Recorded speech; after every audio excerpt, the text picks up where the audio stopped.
আমি খুব খুশি বিন্দিয়া যে তুমি আমার কাছে রয়েছো। আমিও ভীষণ খুশি অভয় বাবু যে আপনিও আমার সাথে আছেন।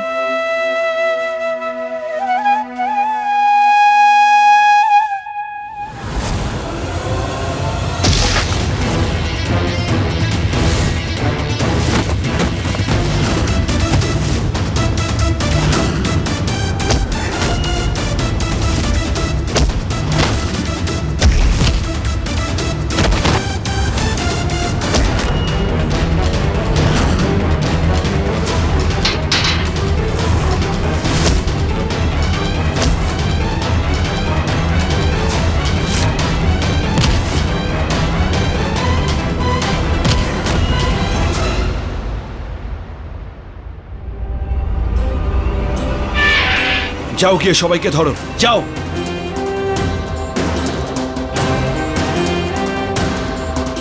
অভয় বাবু, আপনি ঠিক আছেন তো? আমি ঠিক আছি, তুমি ঠিক আছো?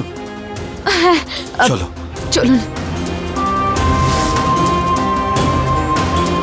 Good afternoon sir. Good afternoon. ইনি বিন্দিয়ার উকিল। বিন্দিয়ার এখানে থাকাটা সেফ নয়। রাজ্যর বডি যেহেতু পাওয়া যায়নি, কোর্ট ওকে বেল দিয়ে দিয়েছে। আর এই হলো বেলের কাগজ।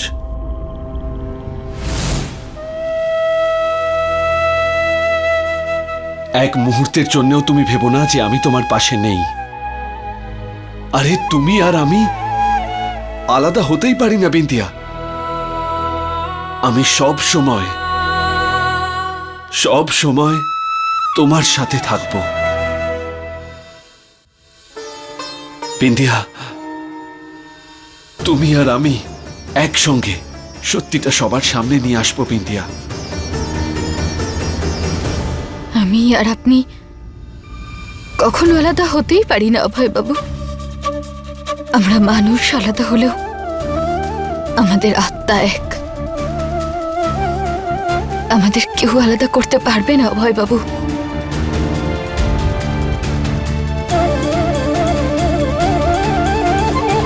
যবে থেকে তুমি আমার জীবনে এসেছো না, আমার সঙ্গে সবকিছু শুধু ভালোই হয়ে যাচ্ছে। কেন পুরনো কথাগুলো বলছেন আবার? কারণ আজ দিনটাই সেরকম বিন্দিয়া। আজ আমাদের বিবাহ বার্ষিকী বিন্দিয়া। বিন্দিয়া, আমি তোমার সঙ্গে দুবার 7 পাকে ঘুরেছিলাম। প্রথমবার যতই অনিচ্ছার সত্ত্বে করেছিলাম, কিন্তু দ্বিতীয়বার আমি সম্পূর্ণ নিজের ইচ্ছাতে তোমার হাত ধরেছিলাম। প্রত্যেকটা প্রতিশ্রুতি পূরণ করার কথা দিয়েছিলাম আমি বিন্দিয়া, কিন্তু তা করতে পারিনি আমি। কিন্তু আজ বিন্দিয়া, আজ আমি শুধু একটাই প্রতিশ্রুতি দিচ্ছি। আজকের পরে আমি তোমায় ছেড়ে এক মুহূর্ত আমি থাকতে পারবো না বিন্দিয়া।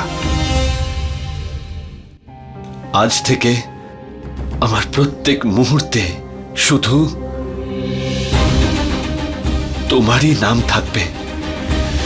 এতক্ষণে অভয় মেরে মেরে ওকে মাটিতে মিশিয়ে দিয়েছে। একবার দেখি তো কি অবস্থা হয়েছে। কিন্তু প্রথমে আমাদের এই প্ল্যানটাকে সম্পূর্ণ করতে হবে। অভয় বাবু, কিন্তু এতে তো অনেক বিপদ আছে।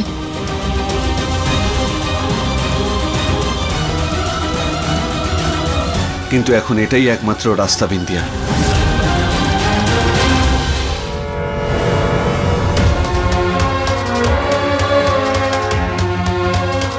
কিন্তু এখন আমরা একসাথে আছি না, তাই এখন আমাদের আর কারুকে ভয় পাওয়ার কোনো প্রয়োজন নেই।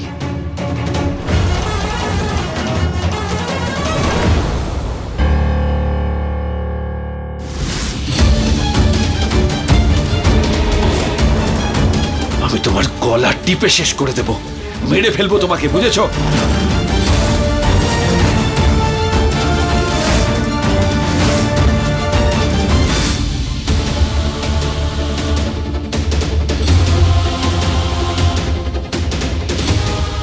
এত ঘৃণা করেন আমাকে?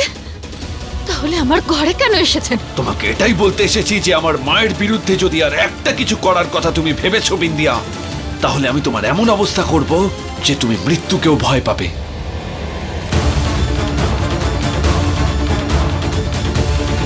বেঁচে থাক বাবা, বিন্দিয়ার সাথে সঠিক কাজ করেছিস তুই।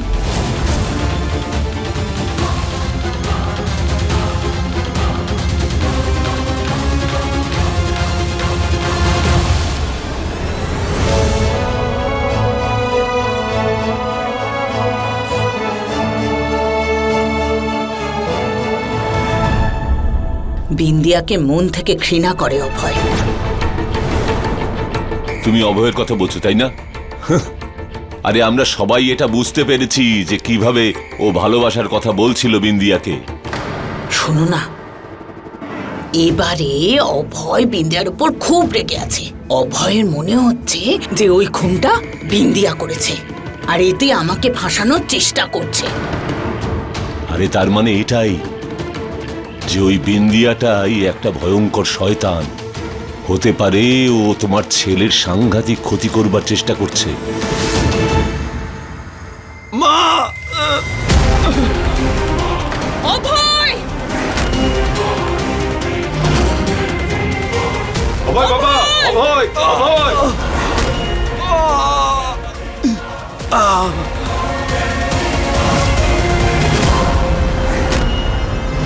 অভয়! অভয়! বাবা অভয়! অভয়! অভয়, চোখ খোল! এটা নয় তো যে রাগের মাথায় বিন্দিয়াটা অভয়কে?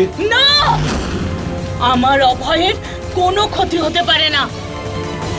অভয়, অভয় ওঠ বাবা, চোখ খোল অভয়।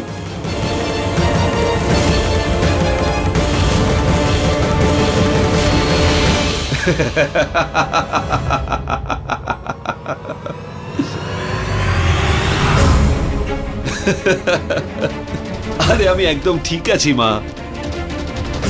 ওঠো ওঠো ওঠো, আরে ওঠো।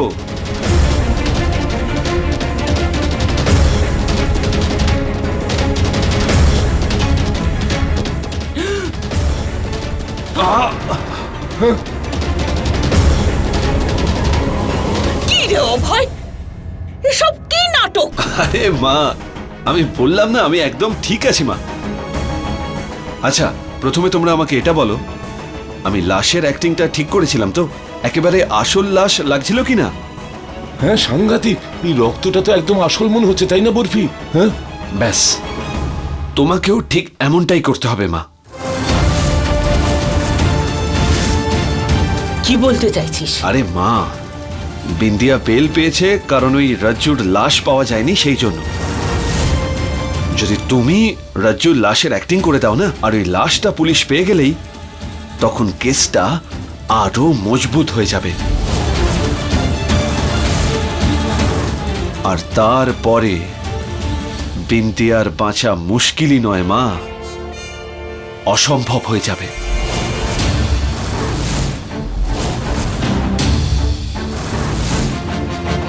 আরে অভয়, আমি তো অ্যাক্টিং করব, কিন্তু ডাক্তার তো বুঝতে পারবে যে আমি বেঁচে আছি, মরে যাইনি। আরে সেটা নিয়ে তুমি চিন্তা করো না। ওই ডক্টর, মর্গের ইনচার্জ, যে লোকটা সার্টিফিকেট দেবে, ওদের সবাইকে আমি কিনে নেব। তোমাকে শুধু মাত্র 3 ঘন্টার জন্য লাশ হতে হবে। আর যদি একবার রাজ্য ডেড সার্টিফিকেট হয়ে যায়, তারপরে আমরা অন্য কোনো ডেড বডি রেখে দেবো তোমার জায়গায়, আর তুমি আমাদের কাছে আবার ফিরে আসবে। আর রাজ্যর লাশ পাওয়ার পরে মা, আমরা এমন পোস্টমর্টেম রিপোর্ট বানাবো যে বিন্দিয়ার যাবজ্জীবন কারাদণ্ড হবে। এ তো সাংঘাতিক। তোমার ছেলে তো এইবার দারুণ একটা ভেবেছে। ছেলে কার?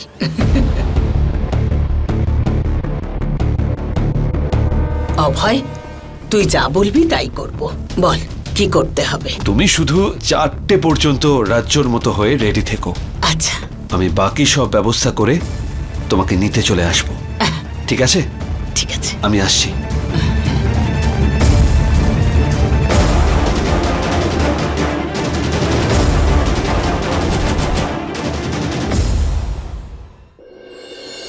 প্ল্যানের প্রথম স্টেপ সাকসেসফুল হয়েছে বিন্দিয়া। আরে রে রে, আমি তো পিন করতেই ভুলে গেছি। সরি, দাও আমি করছি। इश्क में पड़ के पागल मनवा जाने कैसे हो जाला, प्रेम नगर के प्रेम गली में कैसे दिल खो जाला।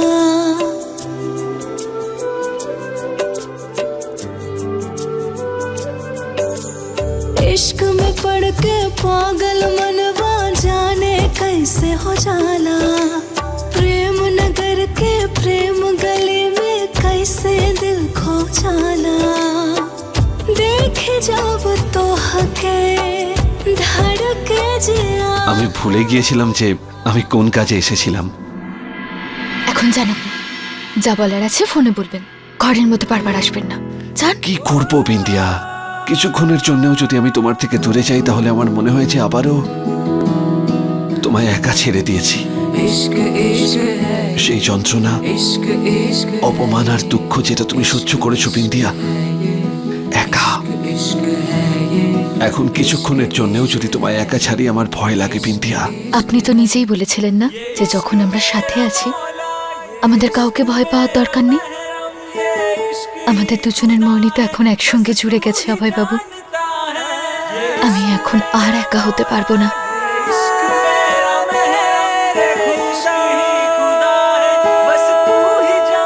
মনে পড়েছে আমি কি জন্য এসেছিলাম।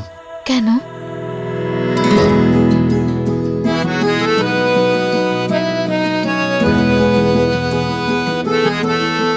আমাদের বিবাহ বার্ষিকীর গিফট।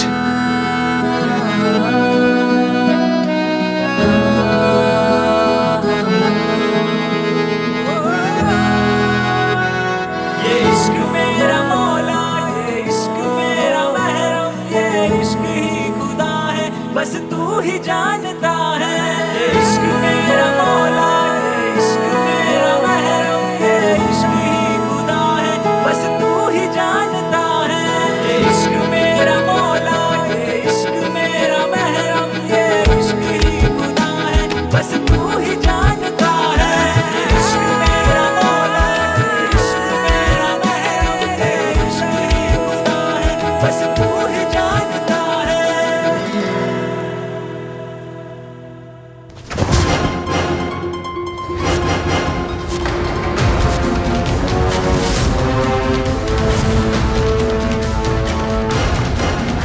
বিন্দিয়া, মনে হচ্ছে জামাইবাবু সব শুনে ফেলেছে। চলো।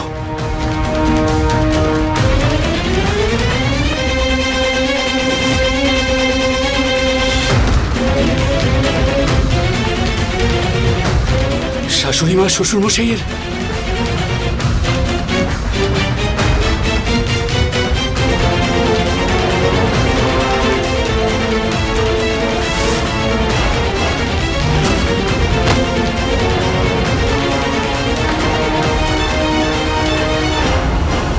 ছাড়ো আমাকে শালা বাবু, আমি সবকিছু জেনে গেছি, আমি সবকিছু বলে দেবো সবাইকে। ছাড়ো আমাকে। আরে তুমি যখন সব জেনে গেছো তোমায় কি ছেড়ে দেবো জামাইবাবু?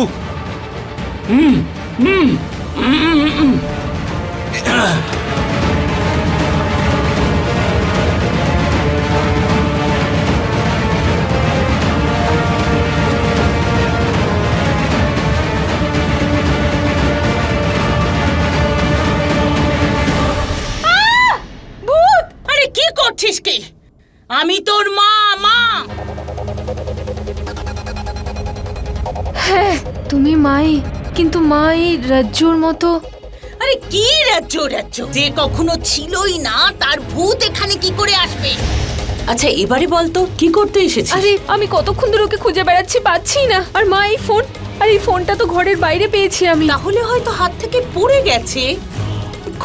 বেশ কিছুক্ষণ ধরে আমিও তো দেখিনি জামাই বাবাকে। মা চলো। অভয়, তুমি তোমার জামাইবাবুকে কোথাও দেখেছো? হ্যাঁ দিদি, জামাইবাবু তো জুবলি দাদার সঙ্গে ফ্যাক্টরির দিকে গেল। ফ্যাক্টরি? আর এই ফোনটা তো মায়ের ঘরের বাইরে পেলাম আমি। আরে এটা তো আমি খুঁজছিলাম। জামাইবাবু এটা আমাকে দিয়েছিল ঠিক করানোর জন্য। আমি এটা নিয়ে যাচ্ছি। নে, শান্তি হলো তো? হ্যাঁ ঠিক আছে।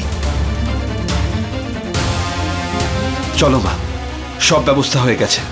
তোমায় শুধু খাদের পাশে রাজ্যুর লাশ হয়ে থাকতে হবে। মিঠু তার বয়ানে ওই জায়গাটাই বলেছিল যেখানে ও রাজ্যুর লাশকে ফেলে এসেছিল। যদি ওখানে রাজ্যুর লাশ পাওয়া যায় না মা, তাহলে বিন্দিয়া পুরোপুরিভাবে ভেসে যাবে। চলো। চল চল। না না, আজকে আমি আসতে পারবো না। হ্যাঁ ব্যাস। আরে বাইরে বের করো আমায়। আরে খোলো কেউ, আরে খোলো এটা। এই বাঁচাও আমাকে, আরে খোলো কেউ। কেউ আছো নাকি? বাইরে বের করো। আমি খুলে দিচ্ছি। আহ! আরে তুমি এখানে কেন? আরে ওঠো ওঠো, তুমি কোথায় যে শুয়ে পড়ো না। এটা কি কোনো শোয়ার জায়গা? আরে ওর আবার কি হলো? আরে শোনো।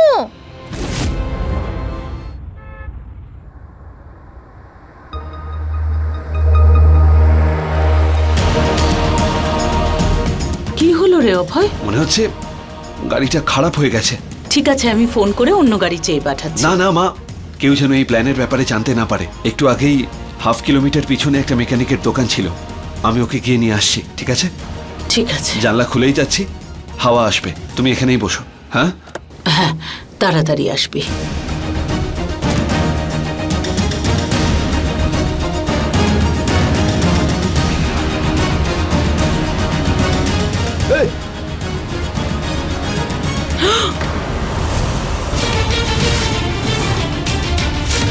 সিএম ম্যাডাম বাইরে আসবেন? আসুন, বাইরে আসুন। গুলি চালাবেন না। আসছি আসছি।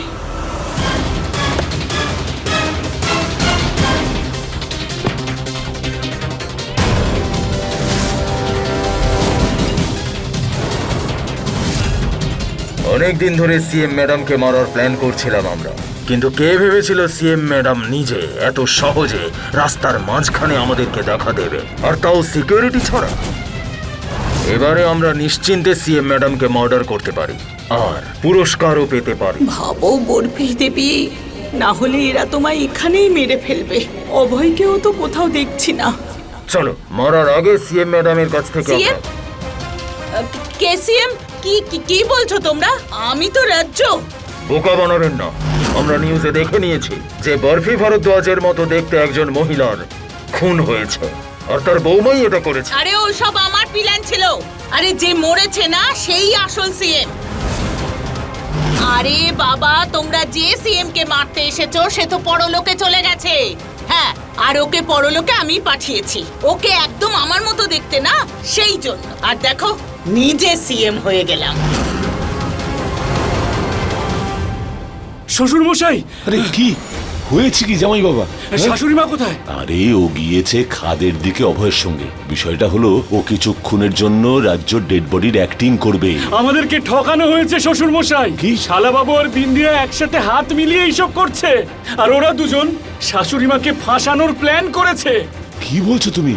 কিছু করুন, এর আগে শাশুড়ি মা নিজের পায়ে কুড়ুল মেরে না বসে। কিছু জামাই বাবা করুন। এসো এসো। আমরা কি করে বিশ্বাস করবো আপনি রাজ্য? আরে আমার ভাষা শুনে বুঝতে পারছো না তোমরা? হ্যাঁ, আমার নাচ দেখবে?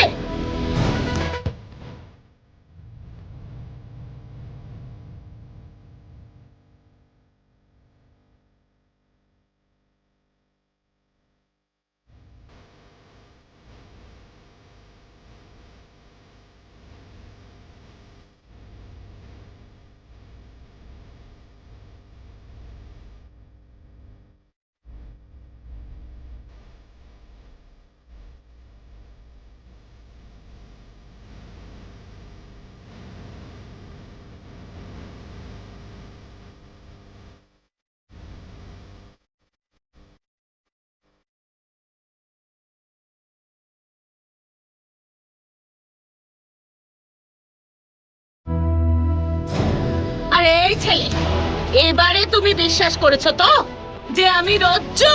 সিএম মরে গেছে রে। এবারে তোমরা আমাকে যেতে দাও। টাকা দেব, টাকা। এখন তো সিএম এর সবকিছু আমারই। অনেক টাকা দেব, টাকার চিন্তা করো না তোমরা। সত্যি তুমি সিএম নও তো? আরে কতবার বলবো আমি রজ্জ? আরে আমি সিএম কে মেরেছি আর তারপর ওর চেয়ারে বসেছি আর ওর খুনের অভিযোগ না আমি বরফির বৌমা বিন্দিয়ার উপর চাপিয়ে দিয়েছি। আরে কেউ জানে না আমি রজনী। আরে বরফিকে আমি মেরেছি, রজনী।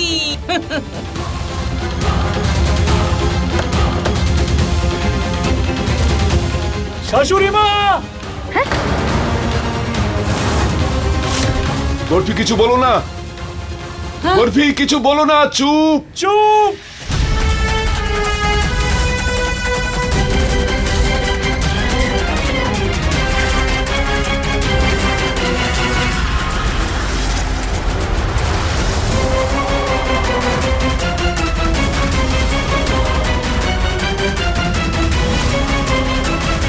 গেল সব ভেস্তে।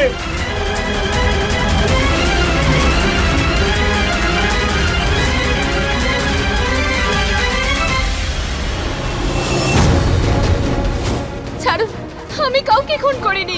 বিন্দিয়া ম্যাডাম ঠিক বলেছিলেন, আপনি সিএম কে খুন করেছেন আর তার জায়গা আপনি নিয়েছেন। আমি আপনাকে সিএম বরফি ভরদ্বাজকে খুনের জন্য গ্রেফতার করছি। আমি আপনার সমস্ত কনফেশন রেকর্ড করে নিয়েছি।